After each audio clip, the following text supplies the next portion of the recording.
Hi everyone, welcome back to Hampi recipes. आज हम बनाएंगे साउथ इंडियन स्पेशल इडली पुड़ी। इडली पुड़ी बहुत ही ज़्यादा फ्लेवरफुल चटनी पुड़ी है। आप इसे इडली, डोसा या उत्तपम के साथ भी एंजॉय कर सकते हो। आप इसे ज़्यादा क्वांटिटी में बनाकर महीने तक इसे स्टोर भी कर सकते हो। प्लेन इडली के ऊपर थोड़ा सा घी लगाकर इसे इडली पुड़ी में डिप करेंगे और खाएंगे तो बहुत ही ज़्यादा टेस्टी लगता है।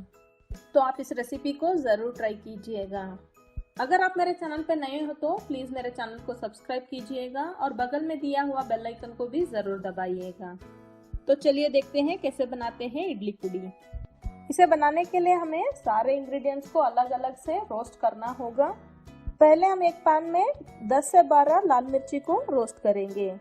इस रेसिपी में मैंने तेल बिल्कुल नहीं यूज किया है। आप चाहे तो थोड़ा सा तेल डाल सकते हो, पर इसे आप तेल डालने की वजह से बहुत ज़्यादा दिन के लिए स्टोर नहीं कर पाओगे। अच्छे से रोस्ट करने के बाद इन्हें हम एक बाउल में निकाल लेंगे। इसी सेम पैन में हम 1/4 कप चना दाल डालेंगे और इन्हें भी बिना तेल के ही अच्छे से रोस्ट करेंगे।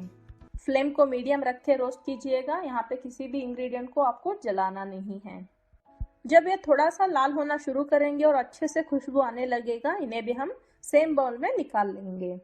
अब हम इसमें 1/3 कप उड़द दाल डालेंगे और इन्हें भी ड्राई रोस्ट करेंगे। थोड़ा सा उड़द दाल लाल होने के बाद इसमें हम 1 टीस्पून जितना काली मिर्च को ऐड करेंगे और उन्हें भी रोस्ट करेंगे। आप चाहे तो चना दाल, उड़द दाल और पेपरकॉर्न्स को एक साथ ही रोस्ट कर सकते हो। जब उड़द दाल से अच्छे से खुशबू आना शुरू हो जाएगा, इसे भी हम सेम बाउल में निकाल लेंगे और इस पैन में 1/4 कप जितना तिल डालेंगे और इन्हें भी ड्राई रोस्ट करेंगे।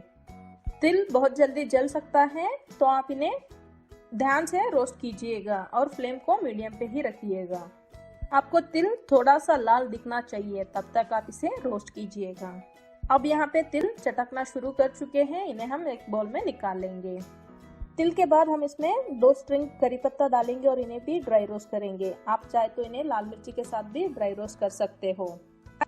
सारे इंग्रेडिएंट्स के साथ 1/2 टीस्पून जितना हींग डालेंगे और अच्छे से मिलाएंगे और सारे इंग्रेडिएंट्स ठंडा होने के लिए साइड पे रखेंगे।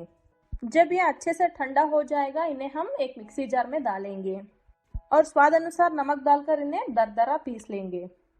अब ज़्यादा क्वांटिटी में बना रहे हैं तो पहले लाल मिर्ची और नमक को पीस लीजिएगा और उसके बाद दाल को डालकर इसे अच्छे से पीस सकते हो। यहाँ पे मैंने कम क्वांटिटी में बनाया है, इसीलिए मैंने सब कुछ एक ही साथ में पीस लिया है। अब हमारा साउथ इंडियन स्पेशल इडली पुड़ी रेडी है। आप इसे इडली, डोसा या उत्तपम के साथ भी सर्व कर सकते हो।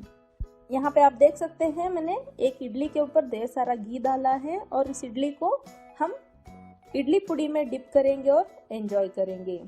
अगर आपको मसाला पुड़ी इडली का रेसिपी चाहिए होगा तो कमेंट करके बताइएगा, जल्दी ही मैं उसका वीडियो अपलोड करूंगी। आई होप आपको ये वीडियो पसंद आया है, सो प्लीज़ इस वीडियो को लाइक कीजिएगा, मेरे चैनल को सब्सक्राइब कीजिएगा। फिर मिलते हैं ऐसे ही नए रेसिपी के साथ। तब तक के लिए take care. Thanks for watching.